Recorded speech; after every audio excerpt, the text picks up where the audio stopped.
नाज़रीन welcome back. और हमारी कोशिश ये होती है कि पाकिस्तान का जो टैलेंट है वो आपके सामने आए, और आज हमारे साथ एक ऐसा ही यंग टैलेंट मौजूद है। वाओ, कितनी ज़बरदस्त बात होती है कि जब बहुत यंग एज में लोग बहुत सारे काम कर लेते हैं। तो हमारे साथ एक नॉवेलिस्ट हैं, सो यंग जो हैं टैलेंट, दरबाब अलीना ख़ान, जिन्होंने लिखा है नावल, जो ऑनलाइन उनका नावल है लेकिन उन्होंने लिखा है। अस्सलाम वालेकुम जी, कैसे हैं? ठीक ठाक हैं? वालेकुम अस्सलाम। थैंक यू सो मच दरबाब कि आप हमारे शो में तशरीफ़ लाए। लेकिन सबसे पहले सब मेरी तरह सब पूछना चाहेंगे, दरबाब का मतलब क्या है? दरबाब का मायने तो दरवाज़ा है उर्दू लुगत में, मगर दरबाब अलीना जब हम साथ बोलते हैं तो उसका मतलब है कि अलीना एक जन्नत की औरतें हैं जो कि बहुत प्योर और बहुत खूबसूरत होंगी और हम उनसे मिलेंगे। और दरबाब अलीना मतलब मैं दरवाज़ा हूँ अलीना की, और मैं और मेरी आगे वाली नस्लें जो हैं वो भी अलीना ही होंगी। Oh wow, this is so nice, such beautiful name. अच्छा, ये बताओ कि आपने जो नावल लिखा, इसकी मोटिवेशन कहाँ से ली? खुद से सोचा या अंदर शुरू से? क्योंकि अभी मेरी जब बात हो रही थी ऑफ एयर भी, तो आपने बताया कि यू आर पाइसियन और 28 फरवरी आपकी date of birth. Pisceans are usually अपने एक वो उसमें रहते हैं, ड्रीम वर्ल्ड में भी। हाँ, तो ये पाइसेस होने की वजह से या कोई और मोटिवेशन थी? आपने बोला ड्रीम वर्ल्ड, तो बस ड्रीम वर्ल्ड हम लोग ने रियलिटी करने की कोशिश की।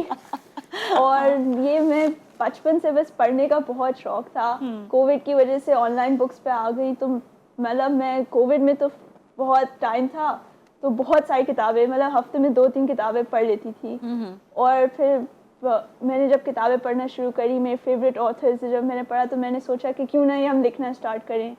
मेरी 9th ग्रेड की एक टीचर थी, उन्होंने भी मुझे मेरी जब क्रिएटिव राइटिंग देखी, उन्होंने भी मुझे इंकरेज किया कि क्यों ना लिखो, शॉर्ट स्टोरी से स्टार्ट करो, और ये फिर कोविड में स्टार्ट हो गया। बिल्कुल। अच्छा, आप कराची ग्रामर स्कूल में पढ़ती जी। हैं, तो स्कूल से कुछ आपको हेल्प आउट मिला, लाइक अपने टीचर्स के ज़रिए, या उन्होंने मोटिवेशन तो दी, that's a very good thing, लेकिन इसके अलावा उन्होंने आपको कोई हेल्प आउट किया? मेरी जो पेयर्स हैं, उन्होंने मेरी बुक जब हो गई थी तो फिर रिव्यू करना स्टार्ट करी, और एडिट्स वगैरह करने की भी बहुत हेल्प करी ओह, थी। दिस इज़ गुड, बहुत अच्छी बात है। अच्छा, ये बताएं कि इस नावल में बेसिकली है क्या, स्टोरी क्या है? ये एक 3 नॉवल का पार्ट है और ये पहला पार्ट है। ठीक है। इसमें जो थीम है वो साइ-फाई है, मतलब एक बच्ची है, वो न्यूयॉर्क आई हुई है और वो एक न्यू फैमिली में एडजस्ट हो रही है, और उसको एक डिस्कवर करती है कि एक न्यू क्लब है जो कि सीक्रेट क्लब है, और उसमें वो उसकी सीक्रेट पावर्स हैं, सबके जैसे क्लब में पावर्स हैं, उसकी भी पावर्स हैं।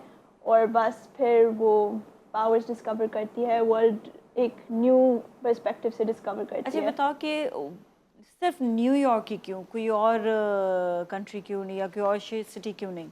तो बुक में ऐसा बताते हैं कि जो सारे पावर्स हैं वो किसी फोर्स से खुद ही जमा हो जाते हैं एक जगह। और अच्छा। चूँकि आजकल दुनिया में न्यूयॉर्क इज़ वेरी ग्लोबल, और उधर पूरी दुनिया से लोग जाते हैं, तो उधर सब जमा हो रहे हैं। अच्छा, इसीलिए वहाँ पर सब जो है वो जमा हुए हैं। हाँ। ओके। अच्छा, लड़की की पावर के पीछे कोई एक सोच थी कि you always want to be so powerful like her, like आप खुद उसके अंदर मौजूद थी उस आई उस विश, कैरेक्टर में? बट हाँ। बट तो बेसिकली वो दिखाते हैं कि जो उसकी होम कंट्री होती है उसमें उसको थोड़ा सा ट्रॉमा होता है, और उसकी वजह से वो पावर्स अनलॉक हो जाती है। हाँ हाँ। और वो उसकी जो स्पेसिफिक पावर्स हैं, सबकी क्लब में अलग अलग होती हैं। जो मेन कैरेक्टर है लड़की, उसकी पावर्स वाटर की होती हैं, और वो उसको मैनिपुलेट कर सकती है, तो water to ice, ice to water, ऐसे भी कर सकती है। अच्छा, ओ वाओ, नाइस, बड़ा ज़बरदस्त करेक्टर है। अच्छा, हाँ। इसका कुछ सोचा भी, इसका कोई कोई एक होता है ना कि इसका कि ये इस तरह की दिखनी चाहिए, इस तरह का कुछ ऐसा है उसका? तो मैं अपनी बुक्स में हमेशा मिनिमम डिटेल्स करती हूँ, ताकि जो रीडर्स हैं वो अपने खुद ही इमेजिनेशन कर पाएँ। हाँ हाँ। ठीक है, और मतलब लेकिन थोड़ी सी डिटेल्स हैं, मतलब हेयर कलर और आई कलर, थोड़ा सी हाइट वगैरह का गाइड करती हूँ, बट जो रीडर्स हैं वो खुद वो इमेजिन खुद करें। इमेजिन करें। तो अगर किसी को पता करना है तो वो बुक पढ़ के अच्छा, देखे। ये अगर पढ़ना चाहें बुक, तो किस तरह से ये ऑनलाइन जा सकते हैं? ये मैंने 7 जो कंपनीज़ हैं उधर पब्लिश किया है, और मेरा इंस्टाग्राम पेज है, उस पे सारी 7 कंपनीज़ का लिंक भी है। आप इंस्टाग्राम पेज बताइएगा अपना। It's called the idiosyncratic writer. Spelling भी बताओगे साथ में?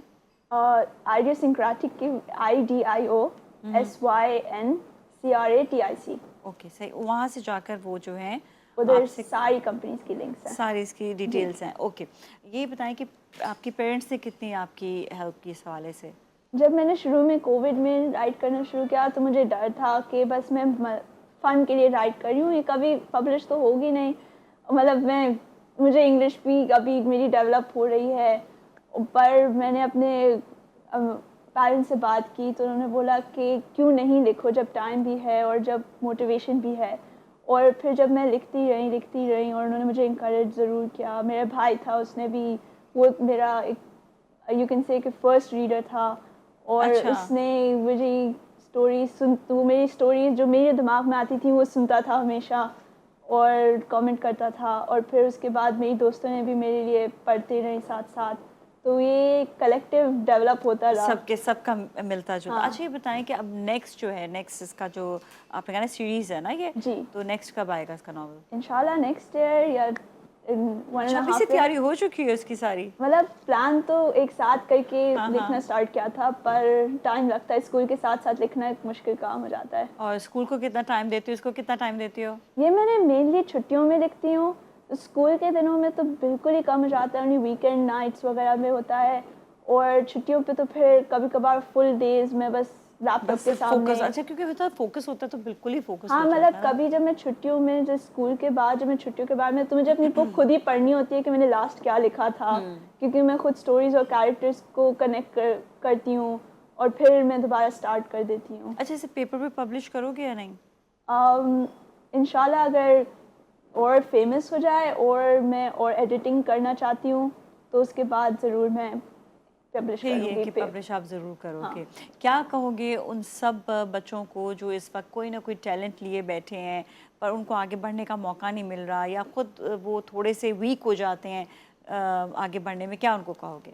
कि मोटिवेशन तो कम नीचे होती रहती है, मगर कोशिश करने में हमारा कभी कुछ नहीं जा सकता। तो हाँ, अपने आसपास के लोगों से ज़रूर सपोर्ट लें। Family always there to support you, वो कभी नहीं करेंगी।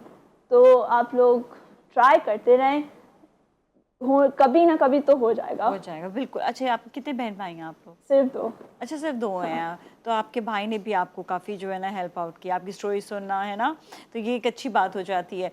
अच्छा, कभी ऐसा सोचा है कि मैंने अपने वेकेशंस में किसी ऐसी जगह जाना है जहाँ पर बिल्कुल अच्छे से, वो कहते हैं ना कि राइटर्स जो होते हैं वो एक पुरसुकून माहौल में चले जाते हैं, वहाँ बैठ कर लिखते हैं, तो ऐसा कभी सोचा है? इमेजिनेशन तो हम पाइसियंस की बड़ी अच्छी होती है ना। मेरा जो पर्सनालिटी है वो हाँ इतनी है कि मैं बिजी रहना चाहती हूँ। तो हाँ। अगर मैं कोई इतनी पीसफुल जगह लिख रहा हूँ तो मेरा दिमाग नहीं चलेगा। नहीं चलेगा। अच्छा, मैं बिल्कुल। स्पेसिफिकली लाउंज में आके लिखती थी कि मेरे हाँ आसपास चीज़ें हो रही हैं, हाँ। मैं उसमें भी सोच रही हूँ और मैं बुक के बारे में भी सोच रही हूँ। तो हाँ, मुझे कभी कभार कुछ दिन ऐसा होता था कि मैं अकेले बैठ के लिखती थी, बट मेनली मेरे सबके बीच में बैठ के ही ये सब लिखा है। लिखा। अच्छा, ये एक होता है ना कि इंसान की सोच होती है कि ये करेक्टर जो है मैंने इसको देखकर, या खुद की ज़िंदगी में कोई इंसिडेंट हुआ होता है, या क्या मतलब इस करेक्टर के लिए मोटिवेशन क्या थी?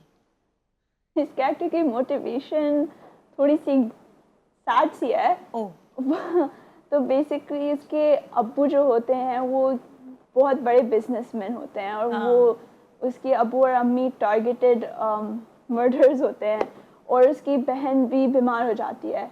तो जब मैंने बोला कि वो जो नई फैमिली में आई है न्यूयॉर्क में, हाँ, वो इतनी बहुत ही सैड स्टोरी होती है, वो सब खो के आज जो आती है, तो तो फिर उसका वो जो शी स्टार्ट एडजस्टमेंट जो गिविंग। पीरियड हाँ। होता है वो बहुत उसके लिए मुश्किल होता है। Alright, thank you so much, आपका बहुत बहुत शुक्रिया। You are You're welcome. Brilliant and wish you best of luck for your future as well. इसके साथ ही जाएंगे अभी ब्रेक की जानिब, और ब्रेक के बाद आपसे दोबारा मिलेंगे, so you don't go anywhere.